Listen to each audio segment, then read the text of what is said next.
It's hard for me to imagine it, and I don't have to imagine it, it's true, but it's hard to think about it. 48 years ago, this coming fall, in September, 48 years ago, my wife Grace and I, we'd been married, I think, a total of 4 weeks, packed up our things. We're on our way to Durham, North Carolina, where I was to begin my first year in the graduate school pursuing a Master of Divinity degree at Duke University. I was not a basketball recruit. In those years, 48 years ago, wow.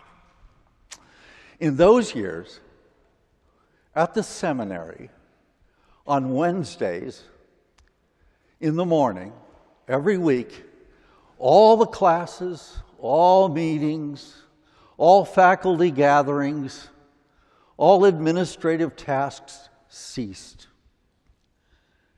And the seminary community was expected to spend an hour or so in a designed worship experience at the seminary in a place called York Chapel. It was similar in appearance, over the top, as Old Stone Church is, with the wonderful arches and the woodwork. The walls were paneled, it was long and narrow. The carpet was plush. And up front was an altar area, and in the back was an area where the Divinity School choir gathered to sing, of which I was a part, and a small pipe organ. And in that context, every week, the seminary community gathered for the worship experience, led by faculty, administrators, and sometimes seniors graduating that spring with their master's degree. Well, on this particular day that I'm thinking about, as the Divinity School came together for worship, we were called into worship by the bishop, the retired bishop, Methodist bishop, Edwin Garrison, a marvelous guy who taught such things as Methodist polity, that means Methodist politics and rules, a very difficult course. And Bishop Garrison called the community together as we gathered behind 2 huge oak doors that were the entranceway into the chapel. We sat there amidst all the paneling. The world was far outside, and he said, as he intoned us and invited us to come into worship, to let the world be outside and to gather our thoughts in this very restricted environment.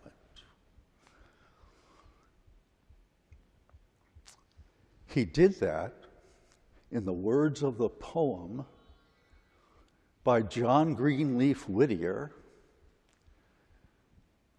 who wrote the poem in 1872, opposing religion in America that was advocating in many places the use of opium drugs to enhance the worship experience. Give me a shot of that. Give me a hit so I can see God and experience God more vitally. And Whittier, a great abolitionist prior to the Civil War, a socially conscious individual, devout in his Quaker faith, said such things as opposing this religious phenomena going on in America. Dear Lord and Father of mankind, forgive our foolish and feverish ways.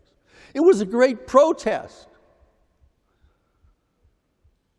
Drop thy still dews of quietness so that we can in our right mind not our drug-induced mind, think and believe. All that was taken out of context. And in 1922 made a hymn that we just sang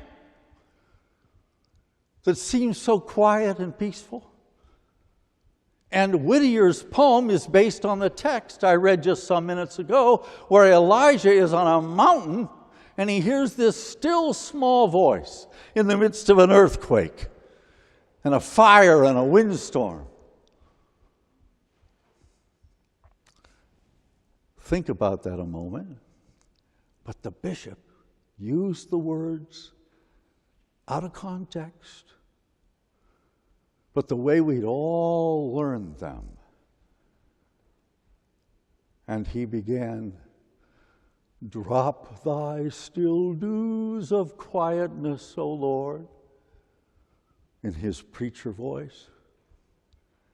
And as he did it, outside the seminary, behind the grounds, was one of those huge garbage trucks.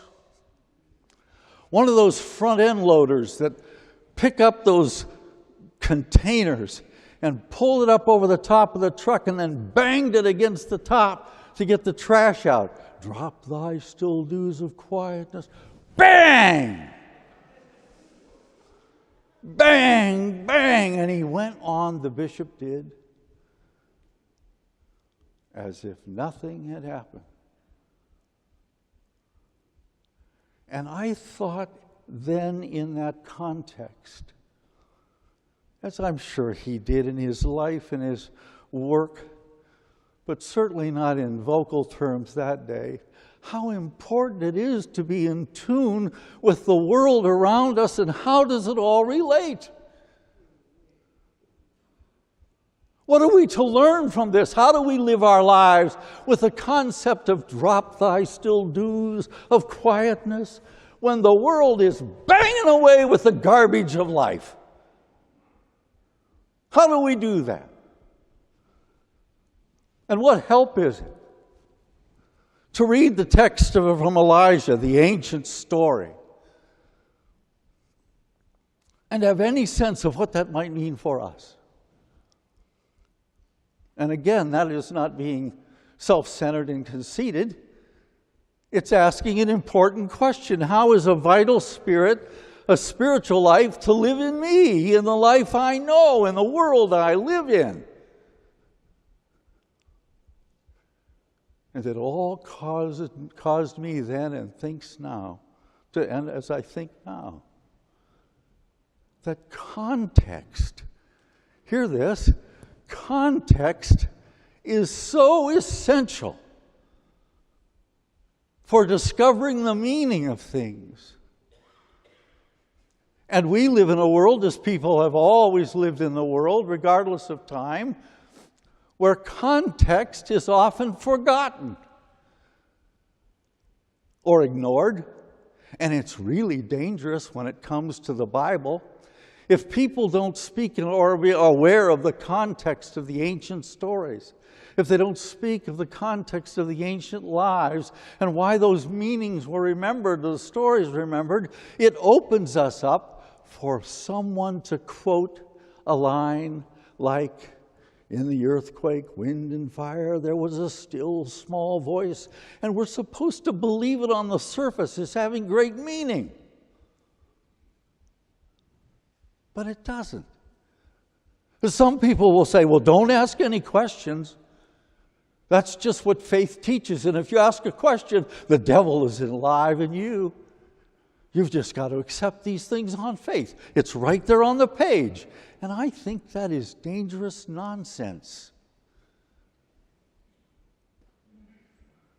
Can you think of all the terrible things that have been done in the world because people out of context have taken Scripture and proclaimed its absolute meaning just on the face of it?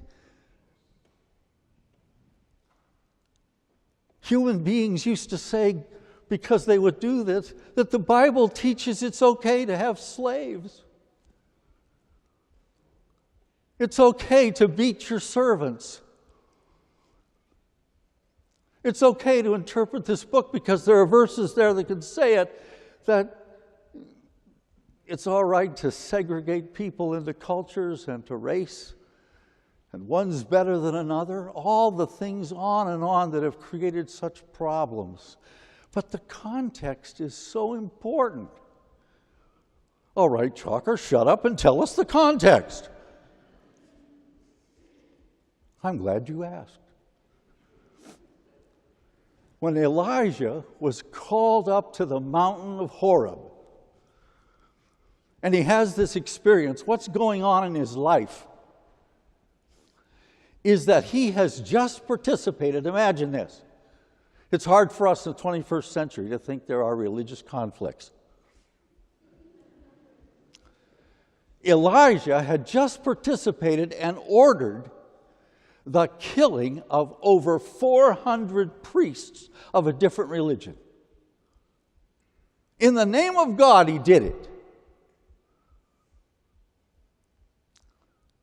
And as a result, the government of the time, under a king called Ahab and a spouse called Jezebel, a warrant was put out on his life, wanted dead or alive, preferably dead. And the man was terrified. He was shaken to the very core of his being. What do I believe? Why do I believe it? What's happening to me? Why is this persecution taking place? I don't want to be like the people I just killed. I have a different religion. I should be spared because I have the right one. And with these feelings, he's in a cave hiding out. And in this experience, God calls him forth. And God is not in the earthquake of the man's life. God is not in the windstorm of the man's life. God is not in the fire that's being experienced and burning him out within. Suddenly, in all that turmoil, Elijah becomes aware of a still, small voice. What's that mean? His rooted center. His core personality that God has put within in him, speaking to him and asking him, not any wise theological concept, but the voice comes to Elijah and doesn't say some profound thing. The voice comes to Elijah and says, "What are you doing here?" What's that mean? Who are you, Elijah? What's happened in the core of your being? What are you doing with that life that I have put within you, that personality that is uniquely your own, that you have become an arrogant persecutor of men and women? What is the core belief in your life, Elijah? That still, small voice. Now, it's in this context, I think, again, that word, context, that centuries later, Jesus is on foreign soil. And you have to remember that none of the stories of Jesus, none of them, were written down or taught by folks who knew him for at least 45 years after the man's crucifixion and resurrection. And the stories were often written with selective memory by those who had experienced it, his life, and were remembering it out of the context of their own. And Luke remembers this moment, and he adds things like the pigs on a hillside. Can you imagine Jesus having to negotiate with evil? Jesus doesn't negotiate with evil. He calls it out and names it for what it is. Do you think Jesus actually tricked evil into going into pigs and ruined the economy of a foreign people or families? Do you think that is really what's happening? All that was added 2,000 plus years ago because people like us today like a good story. Now, don't go running out of the room screaming, "The man's a heretic," on me. The point of the story was that Jesus asked this man who was outside of his mind, possessed by a legion of demons. What's that mean? 4,000 plus. A legion of Rome was 4,000 men. And the voice says, I've lost my sense of self. I don't know who I am. I've lost my identity. And Jesus says, "What's your name? Remember who you are and what God placed inside your life, the person you are, the core of your being." And he asks the man, "What are you doing in these tombs? Why do you accept life like this?" And the man comes to himself. And in his right mind, remembers, thinks about, ponders, and begins to nurture the core, unique personality that God has placed within him. Now that relates to me.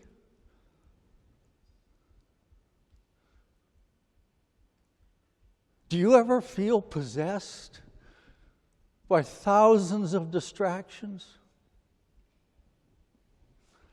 By things that come into our lives in whirlwinds and earthquakes and shake us to our core, distractions of all kinds, and we lose our sense of self. Has that happened to you?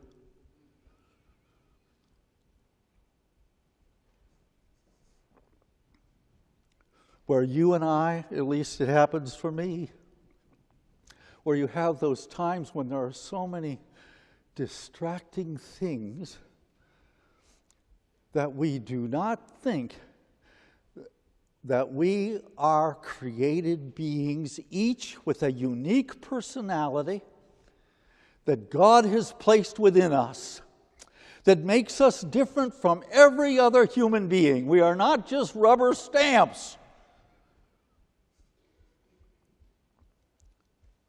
But we can become so distracted that we forget that.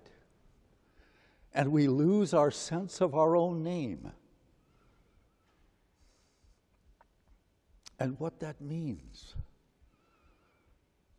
And the question comes down in the still small voice, doesn't it? What are you doing here? What's the purpose of your life? What is the value of your created being? What are you doing with it?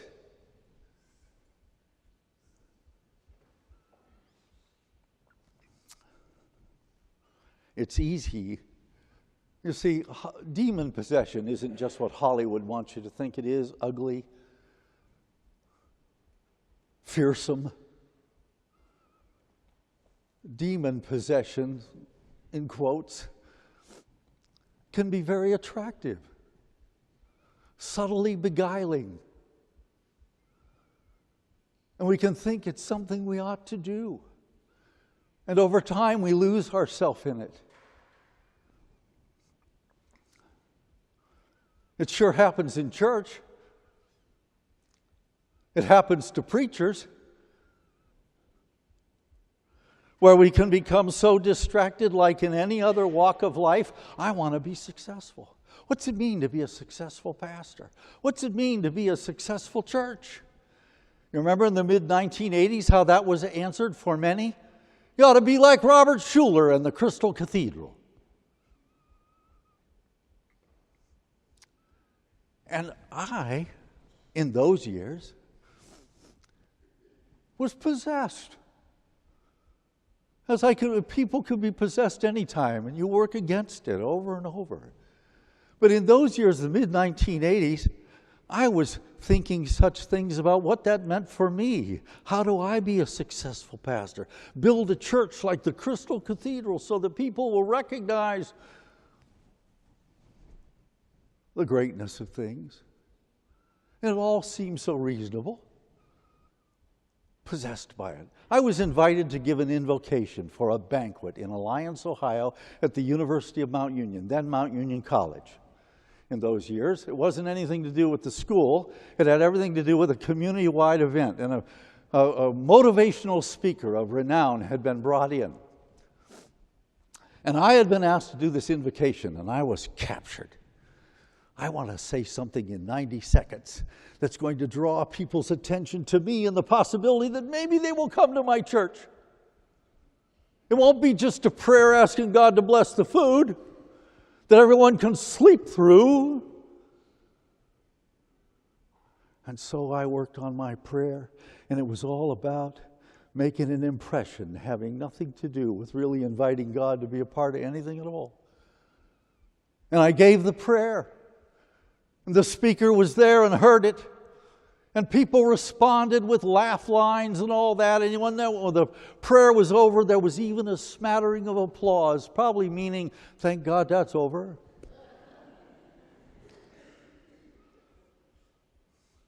After the banquet, and an excellent motivational speech by this man,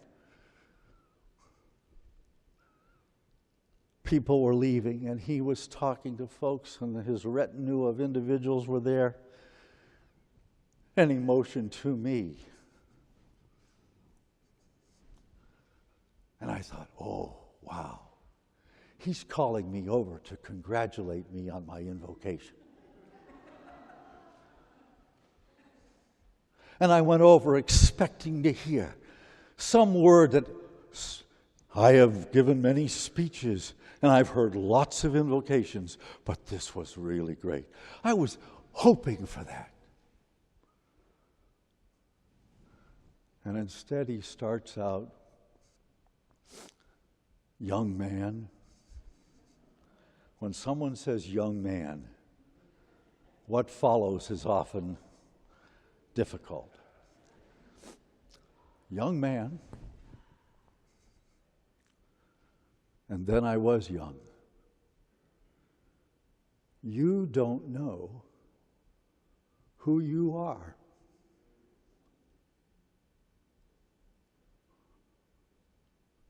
You don't know who you are. The possession of things that saps at and takes from us our identity of what God has placed within us and called us to nurture and develop, and puts us in our right mind, that enables us to withstand the earthquakes of life and the windstorms and the fire of burning out and burning up. Well, one more thing and I'll sit down. Because in this way, the text means a great deal to me, and I hope to you, and how God is calling each of us always with that still small voice in our consciousness that asks us to remember the uniqueness with which we've been created and the unique person we are, and to nurture that because God has given it to us.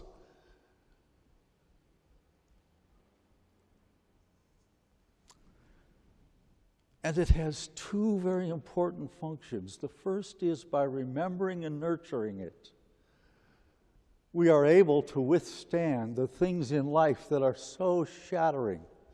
And they come to us all. But rather than being destroyed, we live through it and contribute to life. And secondly, by remembering who we are and whose we are,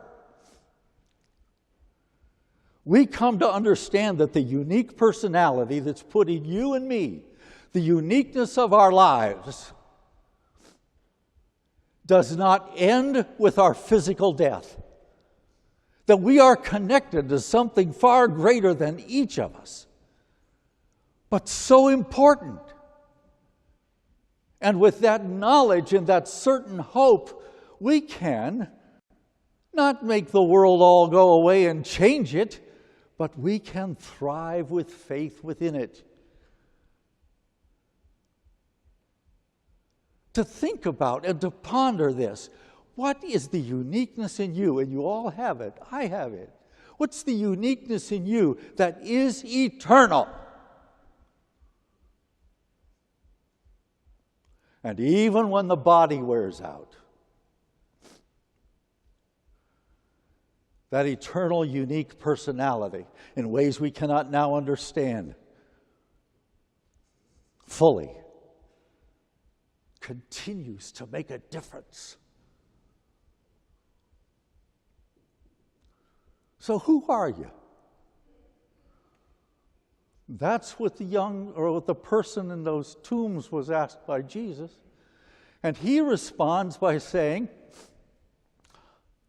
I want to go with you. I think that life is out there somewhere and I can do great things. And Jesus says, no. Jesus says to him, no. Stay right here. And tell people what God has done for you.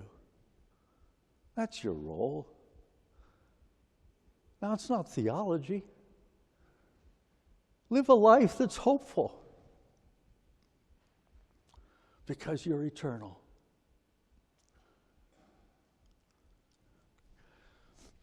I really like to fish. I'm not particularly good at it, but I sure like it. And every year of my adult life, I have purchased a fishing license. And every year, that fishing license expired, in my case, in March of every year, the next March. But this year, the Ohio Department of Natural Resources came up with this great new plan.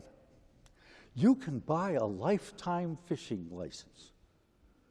Anyone can do it, but it's really expensive if you're younger than 66. But they figure if anybody is 66, they're not going to be fishing that much longer.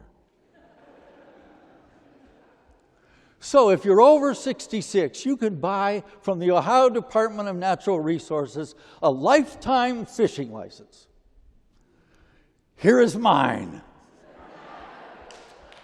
It cost me $80. And what is so exciting about it, it comes on this card, it also is on your phone, you can show it electronically, but what is really neat, and I know you can't see it, but it says lifetime fishing license and my name right there, Kenneth W. Chalker, and under expiration date, it has none.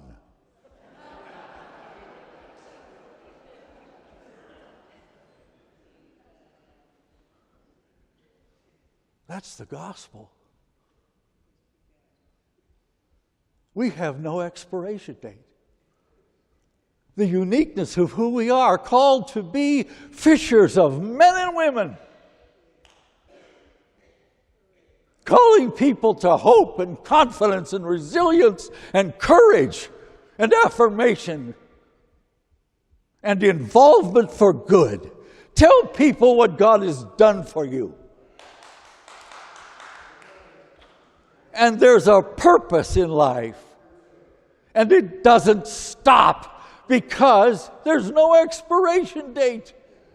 And we are going on to marvelous things. Not as we are now, but in ways God holds in store. Drop that still dew of quietness. And we will accomplish with God in our lives great things. Thanks be to God.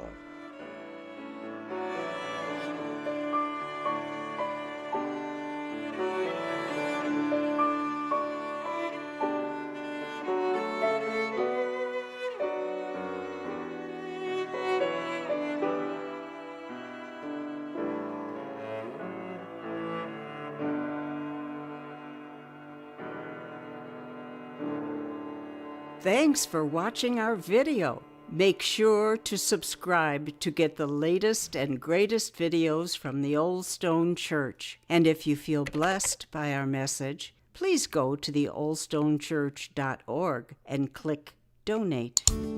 God bless you today and forever. The Old Stone Church. We've been loving Christ and serving City since 1820.